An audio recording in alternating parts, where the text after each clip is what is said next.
This video is a walkthrough for track A of the Powersort competition.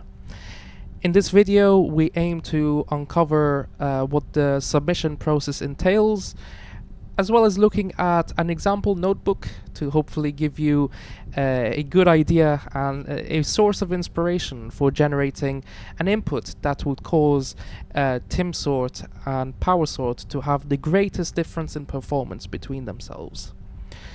So going on the home page, navigate down to track A, as that is what we're interested in this video. And indeed, for the purpose of this video, we'll look at some example code that you can use. This is not necessary for the submission. You can maybe look at different methodologies, different probabilistic distributions, and different sort of algorithms to generate your set of inputs. But just if you're sort of stuck and want a bit of an idea of, what the baseline is, then this notebook does indeed help. So click on Powersort examples repository, and in the repository you'll see a helper directory.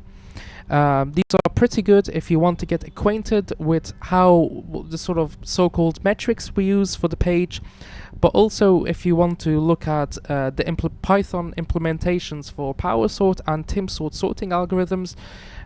These are indeed quite useful. But going back to the root directory, this is what we're interested in. This is the generate input permutations Jupyter notebook. Now for the purpose of this video, I already have the Jupyter notebook downloaded, and we also assume that you have an environment set up. This could be a Conda environment, but in essence just make sure that you have at least Python version 3.9 installed in order to run the notebook. So we'll go ahead and run the Jupyter session, and as I previously opened this notebook before, this should open up the notebook and we can see the different cells. Here you can see the different helper functions that are called. We'll go ahead and just run this, but also more to do with how we generate our costs and how we actually compare the sorters. We'll also go ahead and run those. Now, the sort of source for inspiration could come down to whether or not you use a random permutation, or if you want to base off your data off of something realistic, say the Bible in this case, then there is an example implementation for this.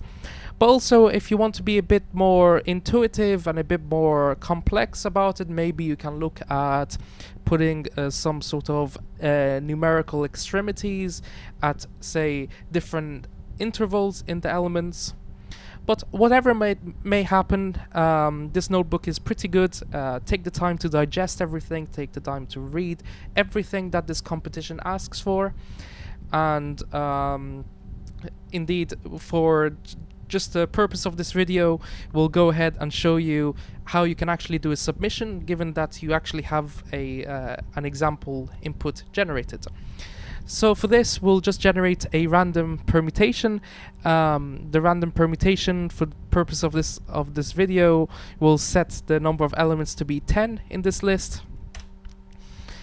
And if we scroll all the way down, there's a helper function that, irrespective of which strategy or which function you ran to generate your input, this will dump the results into your file system. And over here we can see a random permutation.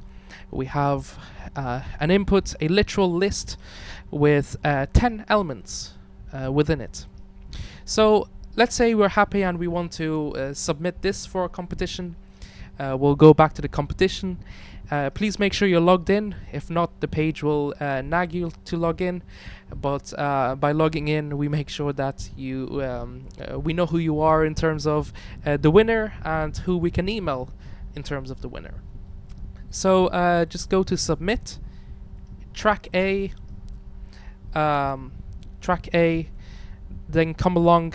We'll find our random permutation that we generated earlier from the notebook, and simply drag and release, and that is all the confirmation you need. One important note, which is also documented on this page, is an email receipt that is sent out per submission. Please, please, please keep this email. Do not delete it. By using this email, we can verify who the winner is, and indeed, we can do a bit of an authentic check on whether or not this is a submission that was generated by you or not. If there's any further questions, we have a contact us link, which takes us to our email address, powersort@liverpool.ac.uk. Please feel free to drop us a line if you have any questions or if something's not working well, and we'll make sure to answer in a timely manner. Thank you and good luck.